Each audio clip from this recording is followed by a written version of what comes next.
হয়, আজি অসম চৰকাৰৰ যিখন কেবিনেট সিদ্ধান্ত হ'ল যে অসমৰ মুছলমানসকলে আৰু অসমৰ ইছলামিক এলেকাসমূহত আচলতে ৰাজহুৱা স্থানত অসমৰ ইছলামিক সমাজখন আচলতে মুছলমানসকলে গোমাংস ভক্ষণ কৰিব নোৱাৰিব বা বিক্ৰী কৰিব নোৱাৰিব বুলি যি সিদ্ধান্ত লোৱা হ'ল, আচলতে এইখন কেবিনেট সিদ্ধান্তত আমি বিৰোধিতা কৰিছোঁ, আমি তীব্ৰ গৰিহণা দিছোঁ।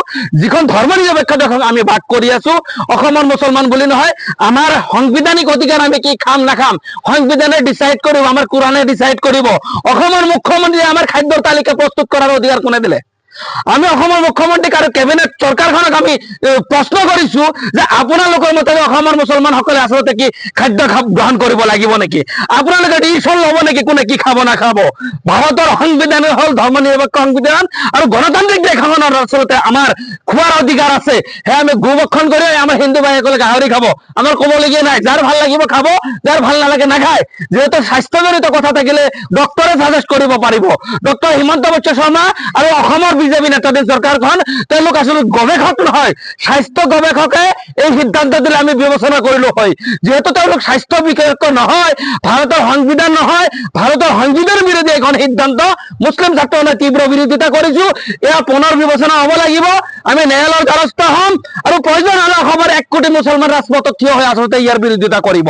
আৰু এই 1 কোটি মুছলমান ৰাইজ ওলাই আহে, ইয়াত মিয়া অসমীয়াৰ কথা কয়, মিয়া অসমীয়া বুলি মুছলিম নাই অসমত।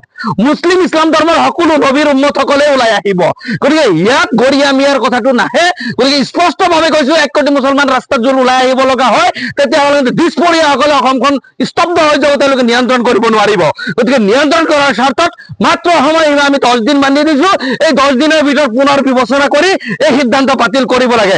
অন্ততঃ অসমৰ যি পৰিস্থিতি হ'ব, তাৰ কাৰণে অসম কেবিনেট আৰু মুখ্যমন্ত্ৰী হিমন্ত বিশ্ব শৰ্মা ইয়াৰ কাৰণে জগৰীয়া হ'ব বুলি আমি স্পষ্টভাৱে জনাই দিছো।